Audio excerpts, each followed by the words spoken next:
Boa noite, iniciamos mais uma edição do Dimensão Total na TV. Nosso programa tem a produção do querido jornalista Ronald Machado. Lembro, para iniciar, o WhatsApp do programa. Aqui é Fortaleza 85 99925 1122. Lembro também o nosso portal na internet, portal@arrudabastos.com.br. O telespectador pode rever qualquer um dos programas anteriores, eles se encontram postados no nosso portal. Hoje no nosso programa, mais uma vez, Dr. Zé Maria Filomeno. Dr. Zé Maria é advogado e economista. Dr. Mourão Cavalcante, médico, psiquiatra, antropólogo, professor universitário e escritor. E hoje, como convidado especial, já que nós estamos no Novembro Azul, da mesma forma que fizemos o mês passado, no Outubro Rosa, vamos dedicar a primeira parte do programa para falar exatamente na campanha Novembro Azul. Estou aqui com o Dr. Idelbrando Mota Filho, ele médico urologista, formado pela Universidade Federal do Ceará, com residência na USP de Ribeirão Preto e formação em cirurgia robótica na França, em Bordeaux, na França. Nós vamos tirar aqui as dúvidas dos nossos ouvintes. Mas encaminhe sua mensagem via WhatsApp. Pode perguntar para o doutor Idelbrando. Doutor Mourão Cavalcante, chegamos no Novembro Azul. É um mês dedicado... Estamos quase todos de azul, né? Quase todos, não, todos. Todos? Olha aí a coincidência. Não, né? foi a produção. A produção. O Ronald a produção, né? Mas doutor Idelbrando está conosco aqui no programa para falar a respeito do Novembro Azul. O que é importante, né, doutor Mourão, esse mês? Importante a prevenção do câncer de próstata? O mês passado falou-se muito em relação às mulheres, sobretudo o chamado câncer de mama, não é? E eu acho que teve uma excelente repercussão, porque mobiliza, porque questiona e também porque ensina, não é? Muitas vezes a pessoa no dia a dia, no seu cotidiano, não se apercebe de alertas que o organismo dá. Isto feito agora, novembro, em relação à saúde do homem, centrada sobretudo nessa questão da próstata, né? E essa próstata, ela é muito útil, mas também ela acaba criando problemas, sobretudo quando a gente vai lá do meio para o fim, não é? E por que é isso? A próstata vai ficando velha? O que acontece que ela dá problema? Então, doutor Mourão, excelente pergunta. Primeiramente, uma saudação a todos os nossos telespectadores. A próstata, ela é, na verdade, um órgão um pouco enigmático, porque ela tem, logicamente, as suas funções no homem. Ela participa da formação do sêmen e como também ela participa do controle urinário. Mas, entretanto, ela é responsável aí por talvez das maiores mazelas que podem acometer o homem já no seu estágio de idade um pouco mais maduro.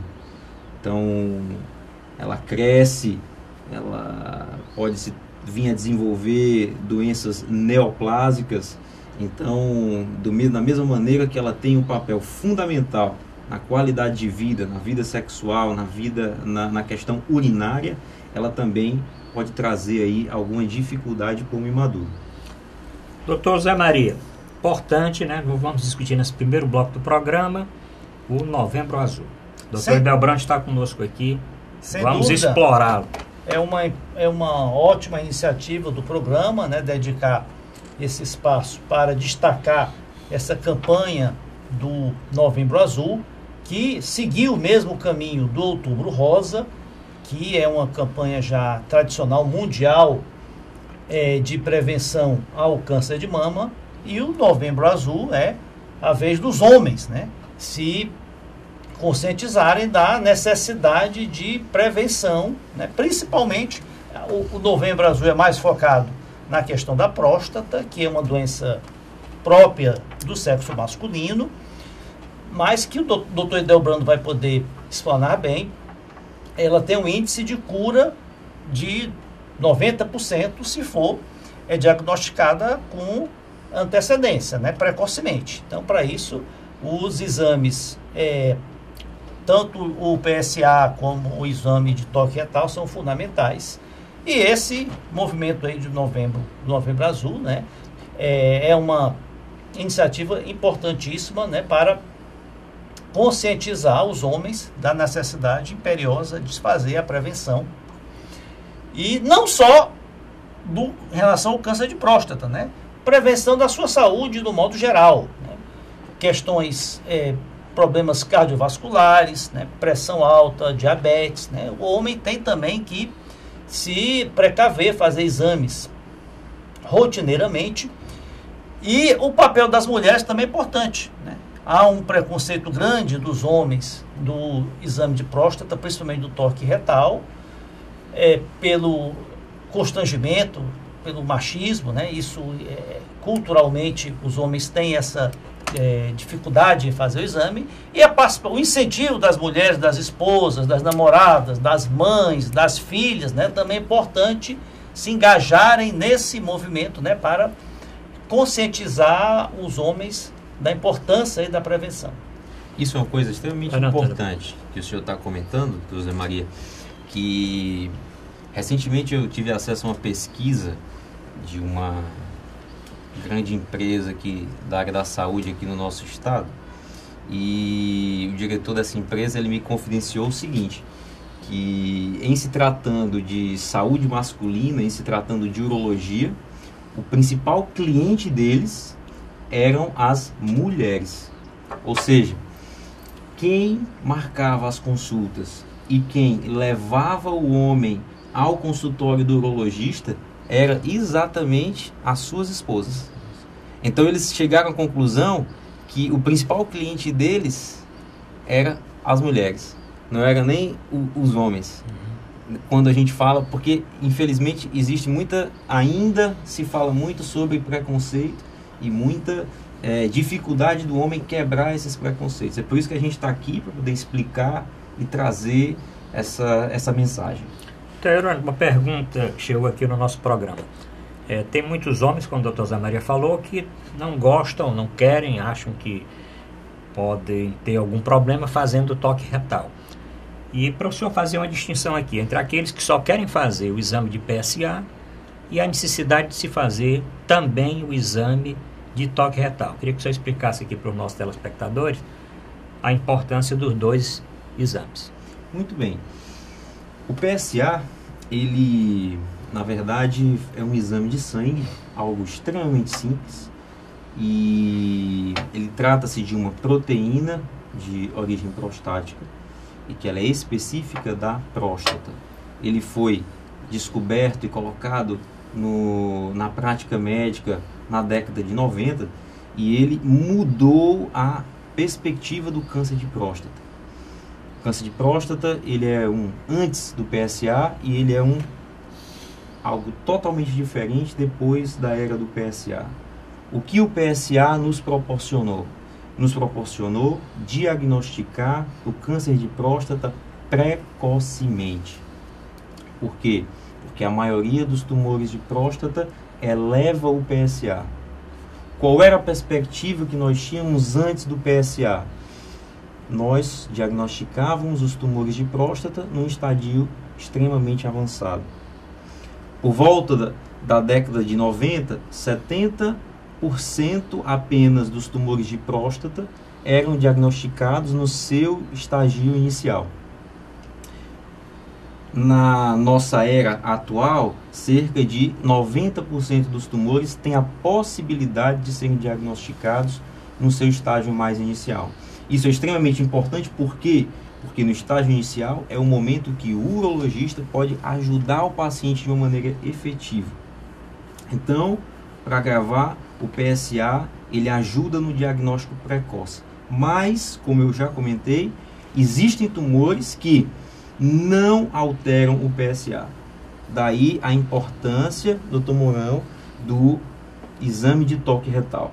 O exame de toque retal é um exame que é extremamente simples, extremamente rápido, feito pelo urologista e, através dele, nós podemos sentir a próstata, porque a próstata está localizada exatamente sobre o reto, e nós conseguimos perceber a presença de nodulações suspeitas. Então, até cerca de 20 a 30% dos tumores de próstata que não sobem o PSA, eles podem ser detectados e suspeitados pelo toque retal. Daí a importância de se fazer as duas coisas. Então, para resumir, o PSA e o toque retal, eles se complementam nesse rastreamento do câncer de próstata. Doutor Edelbrando, Pois não, qual a idade em que o homem deve iniciar a fazer esses exames de prevenção da próstata? Com que frequência deve ser feito? E aquelas pessoas que não têm plano de saúde, que dependem do serviço público, né? Está disponível consultas para exame urológico, em especial para a detectação do câncer de próstata no serviço público de saúde? Como ele deve onde ele deve se dirigir? Perfeito, excelente pergunta. A idade, segundo a recomendação da Sociedade Brasileira de Urologia, todos os homens a partir dos seus 50 anos de idade devem fazer uma visita ao urologista para serem avaliados inicialmente com toque retal e PSA e prosseguir a investigação diagnóstica caso seja necessário. Existe um subgrupo especial de pacientes com fatores de risco, ou seja, são pacientes que têm uma maior chance de desenvolverem câncer de próstata. Esses pacientes devem procurar o seu urologista a partir dos 45 anos de idade. Então, população geral, 50 anos, pacientes com fatores de risco, mais a partir dos 45 anos. Daí vem uma segunda pergunta. O que são os fatores de risco? É importante que todos saibam. Fatores de risco são os principais. História familiar de câncer de próstata, a presença de um parente de primeiro grau com câncer de próstata aumenta em 2 vezes a chance de você ter câncer de próstata. A presença de um segundo parente de primeiro grau com câncer de próstata aumenta em 5 a 6 vezes a chance de você ter câncer de próstata. Então eu poderia dizer que a história familiar é um dos fatores mais importantes. Além da história familiar de câncer de próstata, nós temos a raça negra. Os pacientes de pele negra, eles têm também uma maior chance de ter câncer de próstata e, digo mais, um câncer de próstata mais agressivo, infelizmente. Além disso, nós temos a idade. A idade também é um fator de risco. E a gente tem aqueles pacientes, hoje em dia, as alterações relacionadas à dieta. Aqueles pacientes que estão obesos, que têm uma dieta rica em gorduras. A gente sabe hoje que essas alterações metabólicas, da síndrome metabólica, também é um fator de risco para câncer de próstata. Doutor Mourão Cavalcante. Bom, nós estávamos falando aí, e quando dá zebra no exame, o que você vai fazer? O médico fez o toque, ele percebe, porque o toque ele mesurar pela sensação, não é? Pelo tato. Tátil. Né? Tátil, é uma sensação tátil que necessita uma expertise, uma experiência. Então ele constatou que a próstata está crescida, que o PSA deu alto, e aí? Perfeito, doutor Mourão. Com esses dados em mãos, o médico ele vai lançar mão de um exame, que aí é um exame extremamente específico, que se chama biópsia de próstata. É um exame através do qual, através de um aparelho de ultrassom, guiado por um aparelho de ultrassom, o médico ele tira pequenos fragmentos da próstata, dessas áreas suspeitas, que ele suspeitou no toque, por exemplo, ou, aí é um outro capítulo, por exemplo, atualmente existem exames de imagem, a ressonância multiparamétrica da próstata, que é um exame que nós podemos lançar mão em casos onde temos alterações de PSA, temos alterações no toque. Nós podemos fazer o que nós chamamos hoje de mesmo antes da biópsia, de ressonância multiparamétrica da próstata para localizar com extrema precisão as áreas suspeitas. Pois bem, localizadas as áreas suspeitas, nós fazemos a biópsia de próstata. É um exame simples, é um exame feito por ultrassom, mais uma vez, onde se retiram pequenos fragmentos da próstata, especificamente dos locais suspeitos. Esse material é encaminhado para o exame anatomopatológico, onde um outro médico, o patologista, vai fazer análise e ele vai nos dizer: trata-se de um tumor de próstata, trata-se de uma doença benigna da próstata. E daí nós temos dois caminhos completamente diferentes onde nós podemos seguir. O senhor falou em aumento benigno da próstata, né? A maioria, quase todos os homens, têm esse aumento benigno da próstata. Existe associação glandina, né?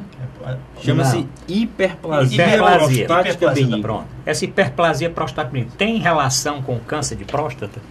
Não. Na verdade, todos os homens, em todos os homens a próstata cresce. E ela começa a, inclusive, dar sintomas, o que nós chamamos de sintomas urinários. A próstata, para que todos entendam, ela é dividida em zonas. A zona que é responsável pelos sintomas urinários, onde nós temos o crescimento benigno da próstata, é uma zona que é chamada de zona de transição e é a zona que está ao redor do canal da urina. Então imagine bem que você tem algo crescendo e comprimindo o canal da urina. Isso causa sintomas urinários. Mas a maioria dos tumores de próstata, ela não está nessa região. A maioria dos tumores de próstata está no que nós chamamos de zona periférica, ou seja, está na parte externa da próstata. E isso é um dos motivos pelos quais nós conseguimos tocar com o exame de toque retal. Pois muito bem, então o local onde o crescimento benigno ele acontece mais frequentemente é em um local diferente de onde se nascem os tumores de próstata. Entendeu? Agora, doutor Hildebrand, muitos homens, né, têm um pavor, né, de ter câncer de próstata e serem obrigados a operar a próstata, né, retirar a próstata, com receio que isso vai afetar a qualidade sexual, a potência sexual, a capacidade de ter uma relação sexual plena. Então, eu queria que o senhor explicasse aí aos ouvintes quais são esses riscos, né, e até que ponto pode-se tratar a próstata se manter, né, a vida sexual ativa. Aí o senhor vai aproveitar e responder logo os ouvintes que estão perguntando quais os tratamentos atualmente empregados no câncer de próstata. Pois bem, isso é uma pergunta extremamente importante, extremamente corriqueira dentro do nosso consultório do urologista que nós nos deparamos no dia a dia. Quando nós fazemos o diagnóstico de um câncer de próstata, o próximo passo é saber a extensão e a gravidade dessa doença. Pois bem, de maneira simples, nós dividimos os cânceres de próstata em câncer de próstata localizado, localmente avançado e aqueles casos metastáticos, aqueles casos onde o tumor ele saiu da próstata e se espalhou para o corpo. Nos casos onde o tumor ele saiu da próstata e ele se espalhou para o corpo, não se cabe cirurgia para esses pacientes. O que nós fazemos é o tratamento hormonal e ou quimioterapia, ou seja, se administra para esses pacientes remédios e medicamentos. Nos casos onde os tumores estão localizados, e daí a importância de se fazer o diagnóstico precoce, daí a importância de um momento como esse, onde as mídias estão aí sensíveis a ouvir, a falar sobre o câncer de próstata, para que nós possamos sensibilizar as pessoas a procurarem o seu urologista. Quando nós temos um câncer de próstata localizado, nós temos hoje uma série de tratamentos, uma série de possibilidades que nós podemos oferecer para o paciente.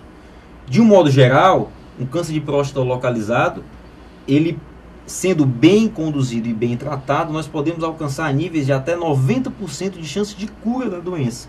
cura significa nunca mais ter problemas relacionados ao câncer de próstata. Quais são, então, os tratamentos dentro desse cenário de tumor localizado da próstata? Nós podemos, em casos muito bem selecionados hoje, fazer o que nós chamamos de vigilância ativa. Parece até um contrassenso. Você tem um tumor e você não tomar nenhuma atitude invasiva. Pois bem, hoje, com esses exames que nós chamamos de exames de estadiamento, nós podemos predizer a agressividade do tumor. E em casos muito bem selecionados, nós podemos fazer o que nós chamamos de, tecnicamente, de vigilância ativa. O que significa isso? Acompanhar esse paciente de maneira periódica e sequencial e bem restrita para acompanhar a evolução da doença e intervir no momento ideal.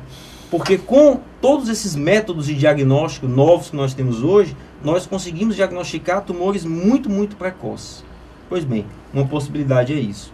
Outra possibilidade, nós poderíamos falar da radioterapia. É como se fosse ondas de calor que vão destruir a próstata e destruir as células de tumor. Eventualmente, nós temos alguns efeitos colaterais quando nós falamos sobre radioterapia, porque essas ondas de calor, elas podem machucar não somente a próstata, mas também os tecidos em volta. E daí, nós temos o tratamento clássico, que é a cirurgia. Essa cirurgia hoje, que pode ser feita de algumas maneiras diferentes, eu diria para vocês, basicamente de 3 maneiras diferentes. Ela pode ser feita por via aberta, de maneira clássica, como se faz há vários anos. Ela pode ser feita de maneira laparoscópica. O que é uma cirurgia laparoscópica? É o que nós chamamos de cirurgia minimamente invasiva. Através de pequenos furinhos na barriga, se introduz instrumentos, através dos quais o cirurgião ele controla esses instrumentos de maneira direta e ele consegue fazer a cirurgia e retirar a próstata inteira. Mas, mais recentemente, nós temos algo que é extremamente novo e tem possibilidade de nos dar resultados melhores, que é a cirurgia robótica. O que é a cirurgia robótica? A cirurgia robótica, ela nada mais é do que existe um robô através do qual nós acoplamos essas pinças e o cirurgião controla o robô.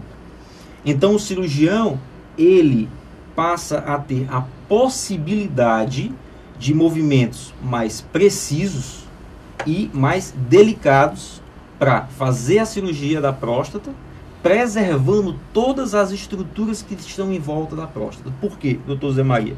Os efeitos colaterais da cirurgia, eles estão diretamente relacionados com a preservação de todas as estruturas que estão em volta da próstata.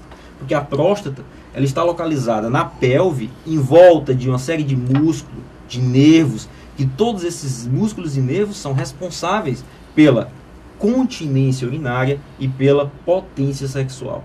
Com a cirurgia robótica, nós temos a possibilidade, através de uma visão em 3 dimensões e de uma visão em alta definição, de fazer a cirurgia com segurança, retirando toda a próstata e retirando todo o câncer, mas podendo oferecer resultados funcionais em termos de potência sexual e de continência urinária melhores do que nós tínhamos antigamente. Bom, estamos chegando quase ao final da nossa entrevista. Doutor Borão, alguma coisa a mais? Eu estava pensando aqui, nós falamos, o indivíduo em torno dos 50 anos deveria procurar um urologista, um serviço para fazer a prevenção.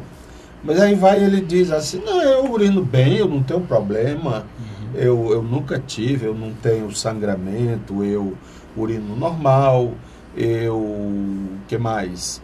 Não tenho perda de peso, eu ejaculo normalmente. Tá seguro?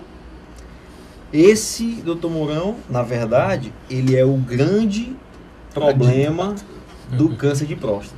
O câncer de próstata, ele é o grande vilão exatamente por causa disso. Na fase inicial do câncer de próstata, nós não temos sintomas. Pelo fato da maioria dos tumores de próstata crescer nessa região periférica da próstata, ele vai crescendo de maneira silenciosa e indolente e não causa sintomas na sua fase inicial. Por isso, a importância do momento como esse que nós temos aqui, Novembro Azul, de conscientizar os homens e trazer à lembrança a importância de visitar o urologista para fazer o diagnóstico precoce, que é feito como?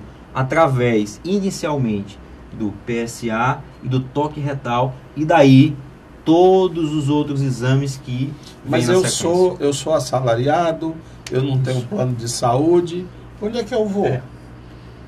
Bom, dançar um tango argentino? não. Como sugeriram ao Manuel Bandeira, né? Daí a gente entra numa discussão de saúde pública.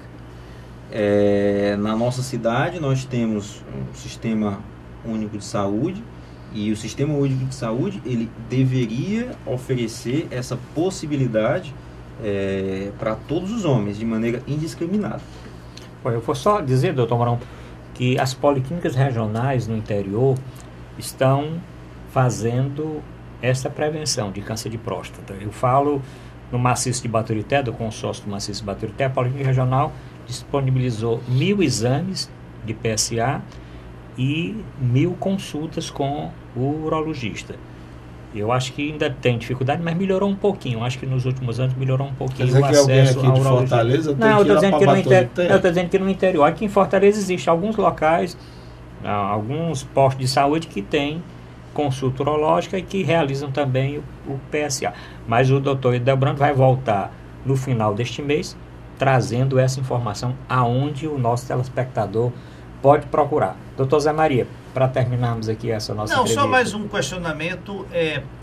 Atletas que fazem uso de reposição de testosterona, isso pode potencializar vir a ser acometido com câncer de próstata? O câncer de próstata, ele é alimentado pela testosterona. Tanto, doutor Zé Maria, que um dos tratamentos para os casos avançados é exatamente o bloqueio hormonal, bloqueio justamente da testosterona. Então, a reposição hormonal, ela pode ser feita nos casos em homens, não nesse contexto de atletas. Para ganhar desempenho, massa muscular. Não nesse contexto. Num contexto diferente, em homens que estão passando por o que nós chamamos de andropausa, que tem uma deficiência de testosterona e que tem sintomas relacionados a isso. Nós urologistas fazemos uso da reposição hormonal com segurança nesses pacientes. Nós conseguimos fazer um acompanhamento periódico, exames de PSA, exames de toque. E o que os estudos mostram é que nesse subgrupo de pacientes, que é feito de maneira regular e bem orientada, não aumenta o risco, não aumenta a incidência de câncer de próstata. Mas, quando é feito dessa maneira, controlado, nessa situação de atletas que no uso indiscriminado, aí a gente pode sim ter um aumento da chance de câncer de próstata, sim. Porque daí você não tem controle. Normalmente essas pessoas acabam utilizando por conta própria, compram na academia, então o risco é grande. Bom, tomar mais alguma coisa? Não, por enquanto vamos digerir isso aí, né? Pronto, então essas agradecer o doutor Edelbrando, dizer que o doutor Edelbrando voltou recentemente da França, especialista em cirurgia robótica, vai começar a realizar inclusive num hospital aqui da cidade. O senhor, brevemente, né? Brevemente. O senhor está acompanhando o serviço do Hospital Leonardo da Vinci. Então, brevemente, esse serviço vai disponibilizar também esses procedimentos. E o doutor Mourão tem razão, tem que avançar muito ainda a saúde pública com relação à saúde do homem. Eu lembro, na minha época de secretário de saúde, doutor Mourão, para eu abrir um serviço no posto de saúde do Meireles para atender os homens foi uma dificuldade. Depois que eu saí, o serviço fechou. E os homens têm grande dificuldade realmente em procurar serviços especializados nessa área. Eu acho que área. não é apanágio do sexo masculino, não, porque quando do Outubro Rosa, falou-se aqui em mamógrafos, né? Que o município teria 3 ou 4 mamógrafos e destes 3 estariam em manutenção. Vergonhoso. E a crítica aqui, eu acho que ela é necessária também. Como é que a gente faz uma mobilização dessa toda, não é? Diz para quem está nos escutando que é importante. O Vicente ali está derrotado, ficou preocupadíssimo. Ficou triste. Ele diz, e agora, o que será de mim? O que será da minha próstata, né? Pois bem, porque não há. Então a gente faz toda essa mobilização, toda essa manifestação, e aí a pessoa que é o elemental, onde é que eu posso fazer um PSA ou um toque retal? Cadê o urologista?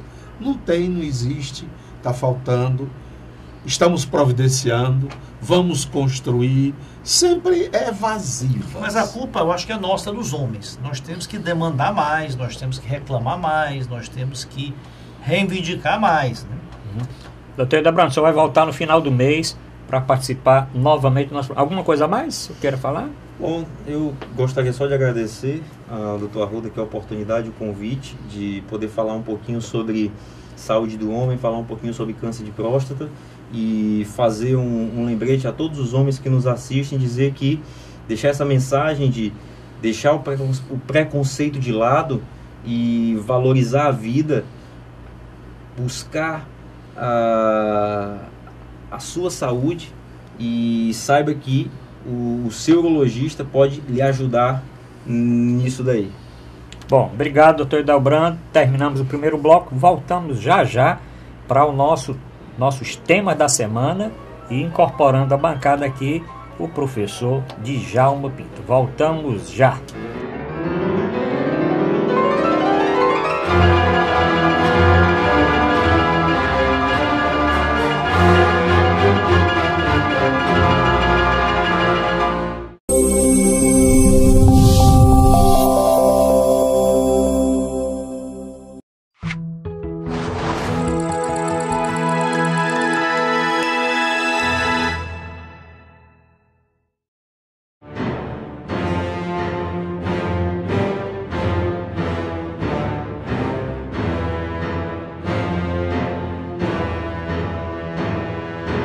Voltamos a apresentar Dimensão Total na TV. O nosso programa tem a produção do querido jornalista Ronald Machado. Lembro mais uma vez o WhatsApp do programa, que é Fortaleza 85 99925 1122. Lembro também o nosso portal na internet, portalarrudabastos.com.br. Nosso telespectador pode rever qualquer um dos mais de 200 programas postados no meu portal e no site da TV Mais, tvmais.org. Professor Djalma Pinto, vamos agora para os temas da semana e nós temos alguns temas aqui. Vamos começar falando daquela ministra que comparou o salário dela à escravidão, a escrava Luiz Linda, ministra dos Direitos Humanos do governo Temer, que pleiteou receber, além da aposentadoria como desembargadora lá da Bahia, o salário de o cargo, os proventos do cargo de ministra dos Direitos Humanos. O que é que você achou desse caso aí, que teve uma repercussão muito grande aqui no nosso país? É uma senhora completamente desconectada da realidade, deu um péssimo exemplo e comprometeu até o critério que se utiliza para a escolha de ministros. Ficou muito claro que nós precisamos aperfeiçoar essa forma de investidura nesses cargos da República. Ela não tem realmente condição de exercer essa função. Mostrou que prevalece o interesse pessoal e que não está sintonizada com a grave situação financeira que a República se encontra, por isso prestou um desserviço ao governo que já está muito desgastado. Felizmente ela voltou atrás e poderia repensar a sua própria atuação à frente da pasta. Eu acho que ela terá pouco a contribuir a partir desse indício que ela deixou, ou dessa dessa forma como ela se manifestou, eu acho que ela contribuirá muito pouco no ministério no qual ela está investida. Professor Zé Maria, e esse caso da Luiz Linda Valois? Pois é, como disse o professor Djalma Pinto, foi uma frase infeliz, uma frase inapropriada, né? Inclusive as organizações que combatem o trabalho escravo, organizações que combatem o racismo, né? Criticaram veementemente essa comparação que ela fez com o salário que ela recebe, seu salário de escravidão. Agora, o caso dela não pode ser tomado isoladamente, né? Ele está chamando a atenção porque não podemos pegar essa ministra como o bode expiatório, já que existe no Brasil, né, uma regra constitucional que não é cumprida. Você tem centenas, milhares, né, de servidores públicos na ativa e aposentados que acumulam pensões, aposentadorias, né, ganhando muito mais do que o teto constitucional, que é o salário do ministro do Supremo Tribunal Federal. Então, esse caso serviu para chamar a atenção que tem que se adotar esse princípio, essa regra, do que o servidor público não pode, mesmo acumulando vários vencimentos de várias fontes diferentes, seja aposentadorias, pensões, gratificações, vencimentos de cargos que esteja exercendo, não pode ultrapassar o salário do ministro do Supremo Tribunal Federal. E muitos ultrapassam. Você tem muitos políticos aí que ocuparam cargos no Executivo, no Legislativo, no Ministério Público e saem acumulando, né, essas pensões, essas aposentadorias, ganhando muitas vezes até o dobro, o triplo do salário do ministro do Tribunal Federal. Doutor Mourão Cavalcante, o caso aí da ministra dos Direitos Humanos, Luiz Linda. Acho que ela se equivocou pensando que por ser ministra ela estava no andar de cima. Mas por ser negra, ser fora do esquema, não ter padrinho forte, ela não estava com os lá de cima. Portanto, o que ela sugeriu como solução para ela era inadequado e a gente está censurando. Se ela pertencesse realmente aos lá de cima, ninguém diria nada. Por exemplo, alguém de nós aqui soube que foi um avião da FAB, eu não sei se é o avião presidencial, mas foi um avião da FAB que fez um voo Brasil, passando pelo Brasília, Natal, não sei se teve Rio, mas foi Brasília, Natal, Roma, para assistir à canonização de um festejo no Vaticano, uma entronização. Você sabia disso, professor Djalma?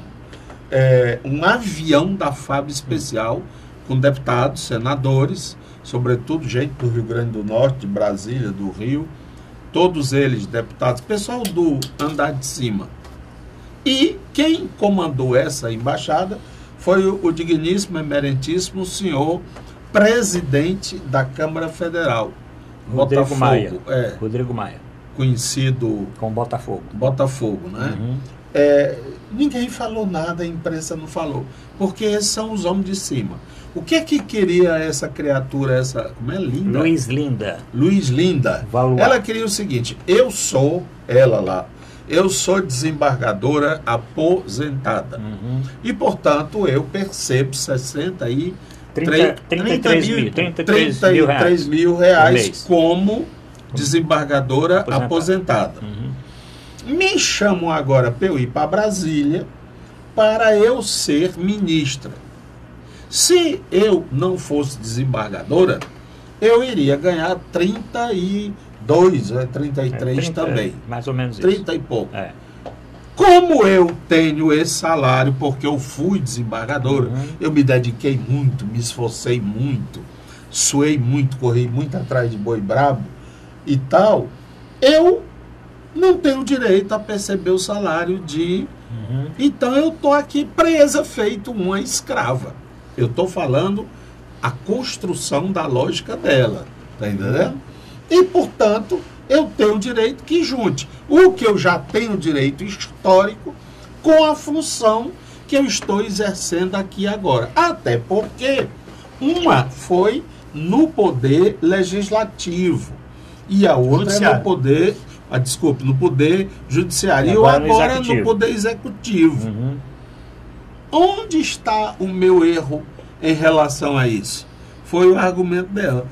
Mas o esquema já estava montado porque ela funcionou para os do andar de cima como boi de piranha.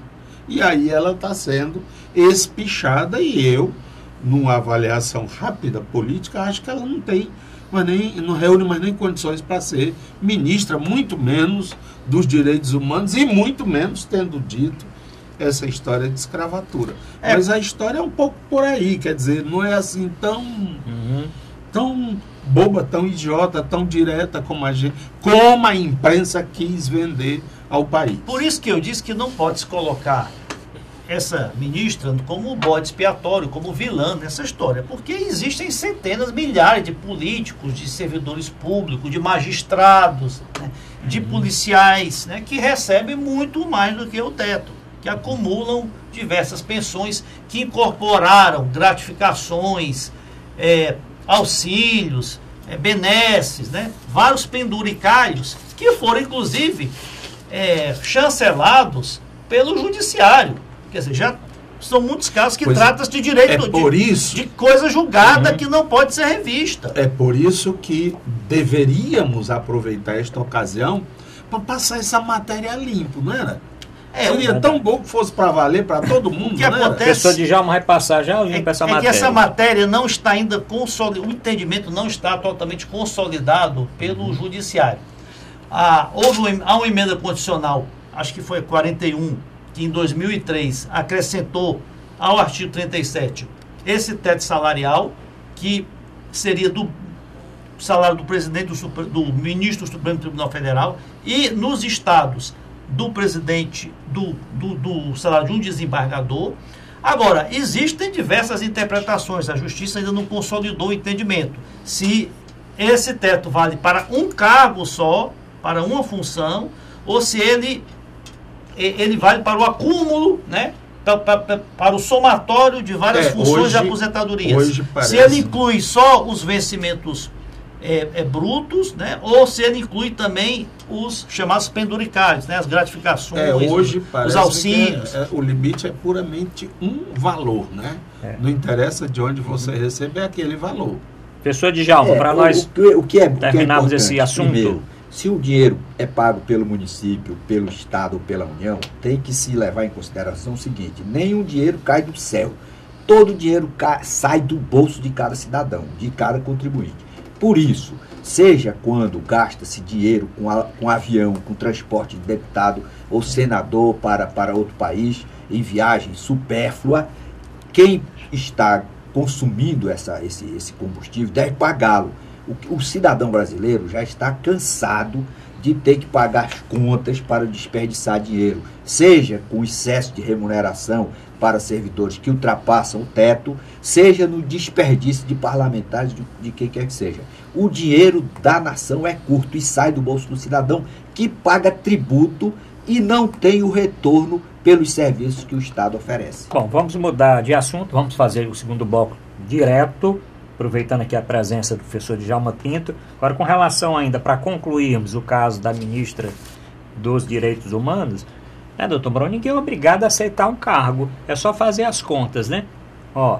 Somando o que eu ganho com o que eu vou ganhar sendo ministro, eu vou ficar trabalhando, vamos dizer, de graça, porque eu só vou receber minha aposentadoria, então, obrigado. Pois foi esse o raciocínio dela. Mas antes de assumir, ter ido para Brasília, para ter a responsabilidade de ministro, para ir para a reunião, para fazer não sei o que, para eu ganhar nada, é trabalho escravo. O raciocínio dela é do andar de cima.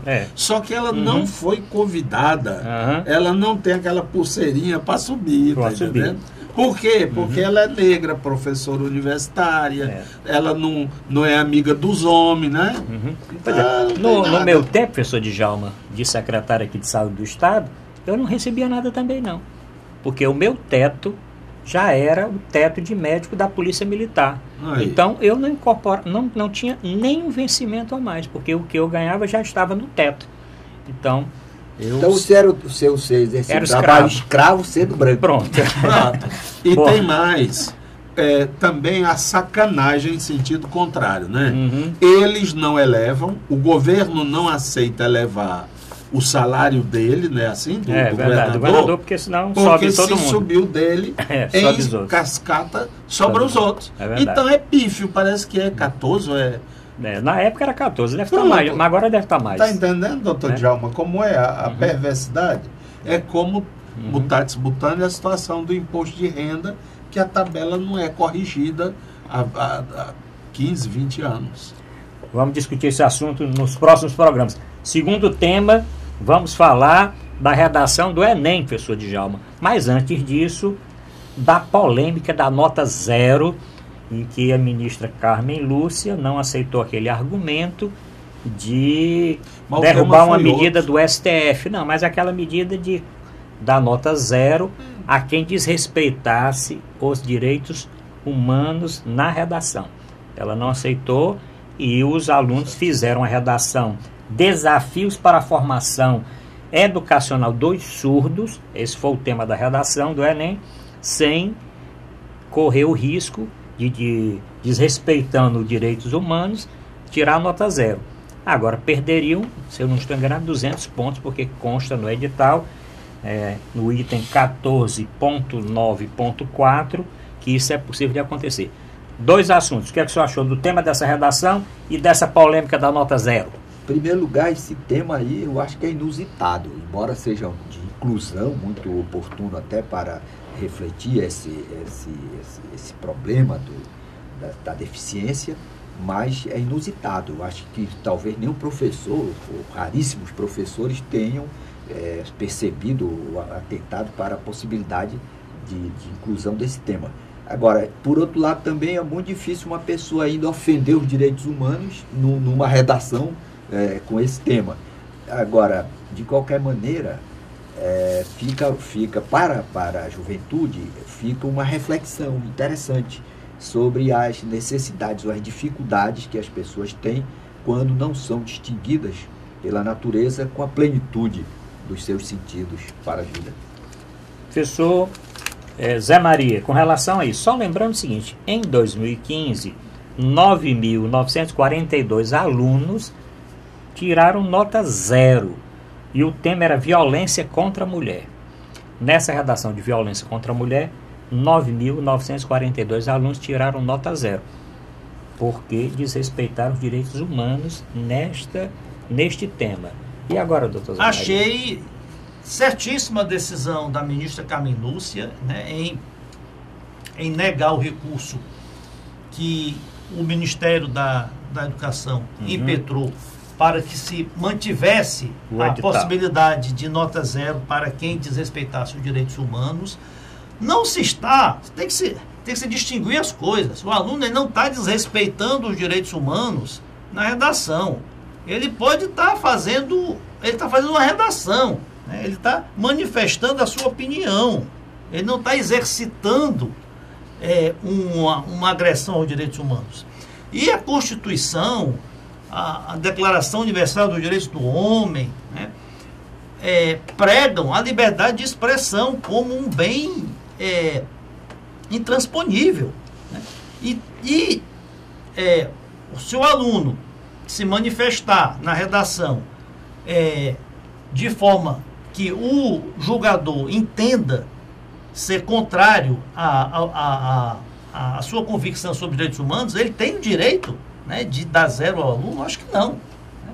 Até porque não é o conteúdo, né, não é a mensagem, né, não é o mérito da redação que tem que ser julgada, em si a forma, né, as questões gramaticais, ortográficas e a capacidade de transmissão, de comunicação que aquele aluno demonstrou ser apto na redação. Agora, é muito subjetivo. Como, né? Qual é o critério que ele desrespeitou direitos humanos ou na redação ou não? Então, acho que foi certíssima a decisão final do Judiciário, do Supremo Tribunal Federal, porque isso realmente era você querer implantar uma ditadura do MEC, do governo, né? O aluno só pode se expressar da maneira que o julgador, né, o corretor, né, entender ser seu pensamento também. Bom, o edital, doutor Mourão, que é exatamente esse item 14.9.4, ele diz o seguinte: ele prevê nota 0 a redação que apresente impropérios, desenhos e outras formas propositais de adulação, bem como que desrespeitem os direitos humanos. Esse é exatamente o que consta nesse item desta polêmica toda. Doutor Mourão, o tema desafios para a formação educacional dos surdos, essa polêmica com relação à nota 0 e direitos humanos na redação. O que eu sei como professor é que quando você quer dar oportunidade a que alguém se expresse, desenvolva uma ideia, estabeleça uma relação de sentimento, emoção naquele texto, e olhe que eu escrevo textos há mais de 30 anos, um exercício semanal, talvez eu saiba escrever já por conta até do hábito, né? O que importa não é esse tema. O que importa é dar ao jovem a oportunidade de que ele saiba desenvolver uma ideia. A solidariedade humana, o entardecer da vida, sobre a questão, deixei aberto, né? A questão do idoso, né? O cuidados da sociedade para com o longevo. Isso não é redação, cara. Isso é um aprendizado técnico. Isso aí é um aprendizado técnico, não é um tema de uma redação. Aí ficam confundindo, quer dizer que você acha que o surdo não é importante para a sociedade? Tem nada a ver com isso.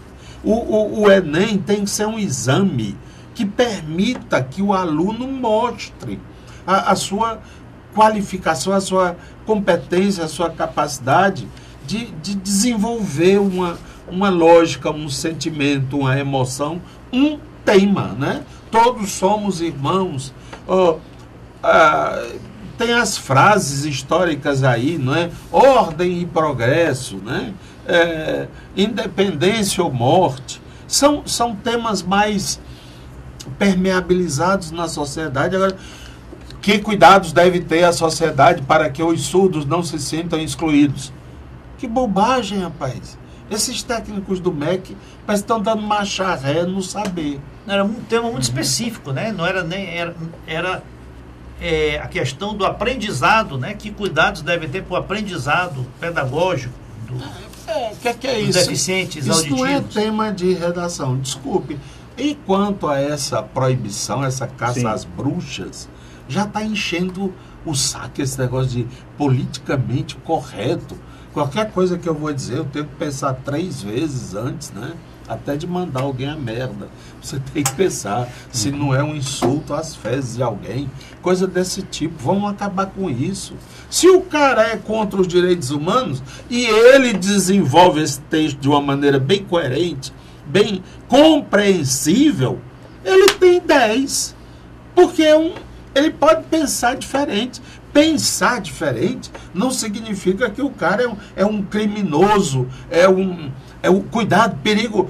Polícia, leva esse aqui, ele merece um 0. A não ser que ele saia com impropérios. Eu quero é que todo mundo se lasque, a começar pela comissão do Enem, não sei o quê. Aí você está vendo que isso também extrapola, não é? Eu quero é que toda mulher se lasque, seja morta, e encontre um cabra bem machista que dê uma surra nela todo dia.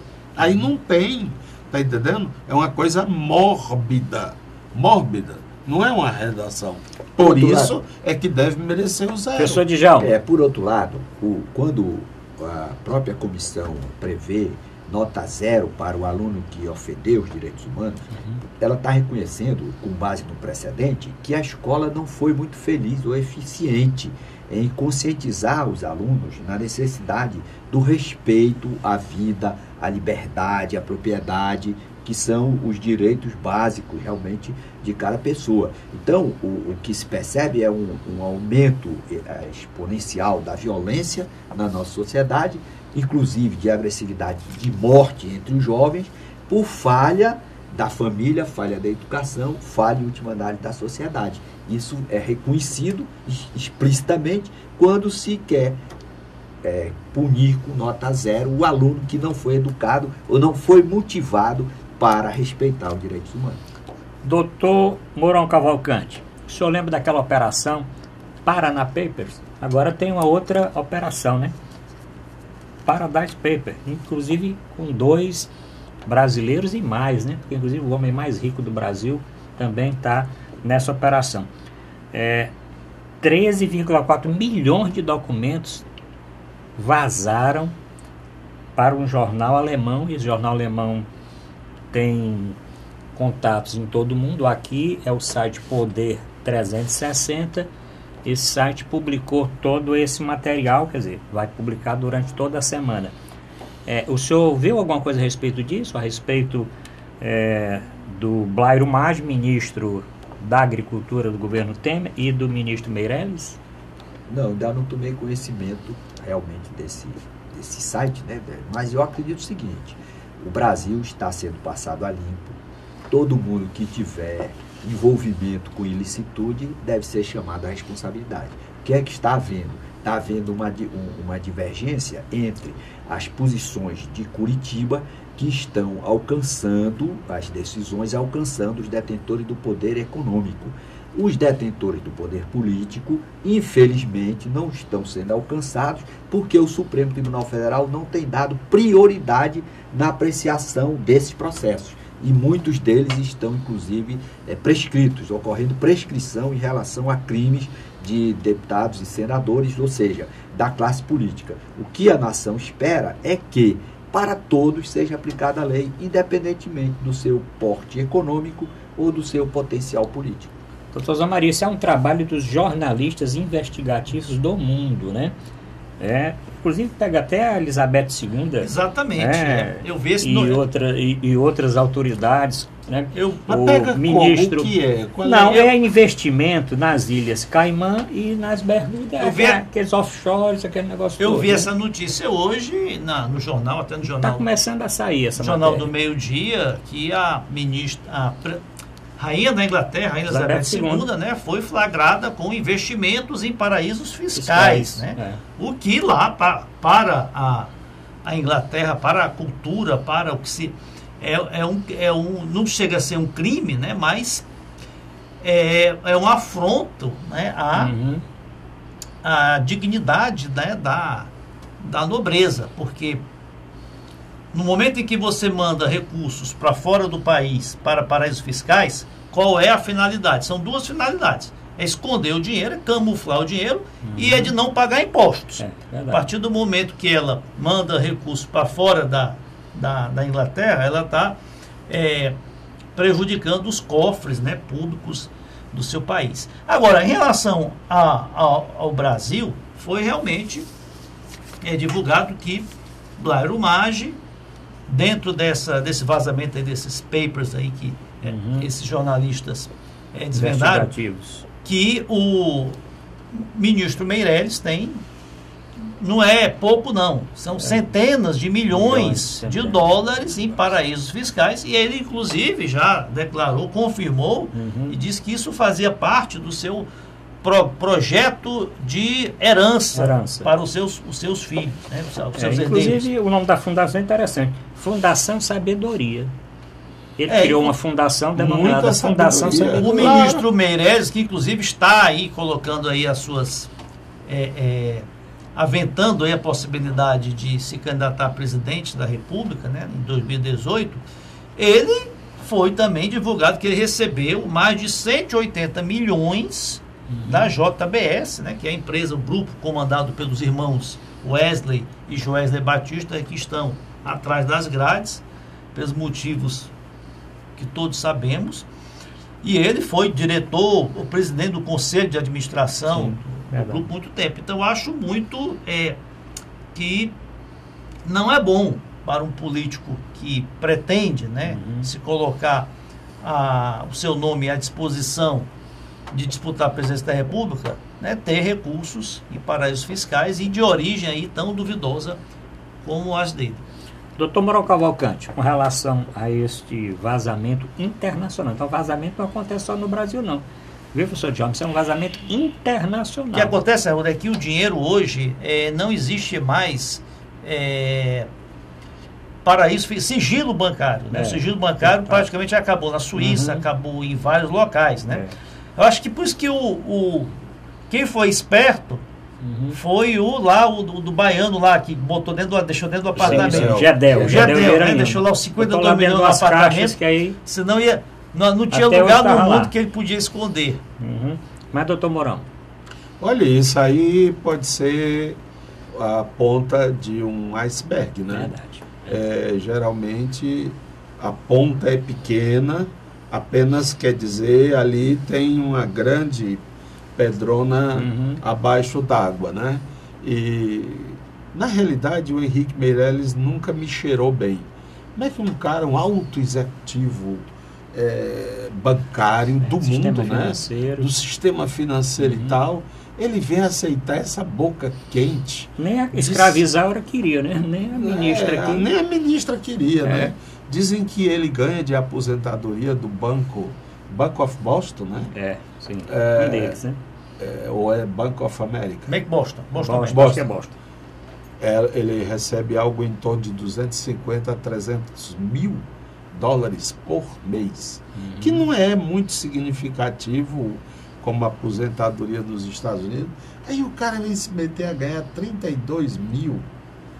Não é pelo dinheiro, né? Não está no governo, não é ministro então, da Fazenda, é pelo dinheiro. Esse homem tem que ir nessa caravana que foi lá para o Vaticano para também ser canonizado.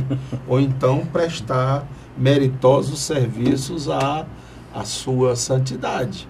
Porque o Vaticano também está precisando dessas orientações que ele quer dar ao Brasil. Show! Professor Djalma, para terminarmos o programa. Fica claro que o mundo todo já está reagindo a essa prática de corrupção, que é uma coisa sistêmica no mundo todo. Então, o desvio de dinheiro, geralmente é de dinheiro de droga, dinheiro de corrupção, que vai para o paraíso fiscal. Então, agora, a humanidade está reagindo e que é fundamental é que seja aplicada a lei para todos. Até para a rainha, que a rainha ficou mal na foto lá. Possivelmente ela deveria se aposentar, ela agora sai. Fazer como o rei da Espanha, entregar para o neto também, que o filho dela também não tem muito prestígio. O que fica de estudo, eu estou recordando uma edição, o Le Monde, de cada 4, 5 meses, eles apresentam, não é em forma de jornal, é uma revista, não é? Em que eu recordo bem, eu tenho esse exemplar, o título desse número era Os Novos Donos do Mundo. Os novos donos do mundo não é o presidente dos Estados Unidos, o primeiro-ministro da Inglaterra, da Alemanha, não. Esses são completamente fragilizados nas mãos desses grandes grupos econômicos e tal. Tem um fulano tal chamado Soros, né, que é um George Soros.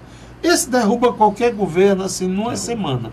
Ele joga a bolsa lá para cima, uma semana lá para cima, na outra semana ele baixa de uma vez, na terceira semana já estão chamando o homem para conversar, tá entendendo? Aqui nós estamos preparando atenção, isso é conversa para os próximos programas. Ele atende pelo nome de Luciano Huck. Vamos discutir esse assunto no próximo programa. Vicente já disse que o tempo esgotou. Quero agradecer os nossos telespectadores pela audiência de hoje. Vamos divulgar as informações do Dr. Idelbrando com relação ao Novembro Azul e o câncer de próstata, e todos convidados para a próxima semana aqui no Dimensão Total na TV. Tenha uma boa noite.